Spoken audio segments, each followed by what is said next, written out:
अस्सलाम वालेकुम viewers, welcome back to my YouTube channel. उम्मीद करता हूँ सब खैरियत से होंगे। आज मैं आपको ग्रेविनेट सिरप और टैबलेट के बारे में बताऊँगा।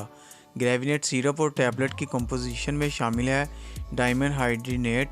अब मैं आपको बताऊँगा कि ग्रेविनेट यानी कि डायमेनहाइड्रिनेट बच्चों में और बड़ों में खांसी के साथ होने वाली कैं को यानी कि वोमिट को कैसे रोकता है।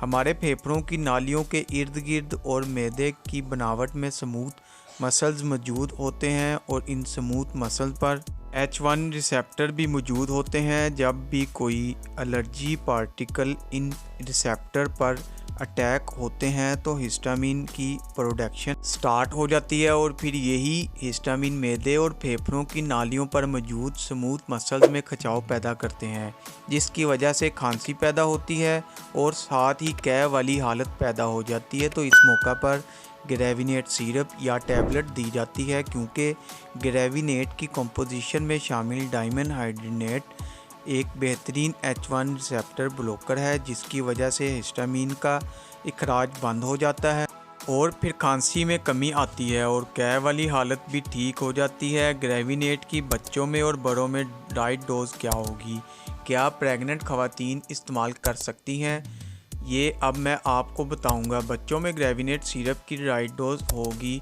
5 mg पर kg हर 8 घंटे बाद। मज़ीद आपको बताऊं, एक बच्चे का वज़न अगर 10 kg है तो डोज़ होगी 50 mg मतलब 4 cc हर 8 घंटे बाद। बच्चे को अगर खांसी के साथ कैं भी है तो ये डोज़ खाली पेट दें। ग्रेविनेट टैबलेट की बड़ों में राइट डोज होगी 1 टैबलेट हर 8 घंटे के बाद।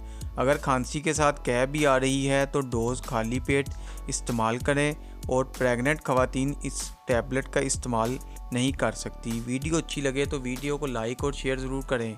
चैनल को अभी तक सब्सक्राइब नहीं किया तो चैनल को सब्सक्राइब कर लें और बेल के बटन को प्रेस करना ना भूलें, ताकि नेक्स्ट वीडियो की इन्फॉर्मेशन आप तक बआसानी पहुंच सके। शुक्रिया, अल्लाह हाफिज़।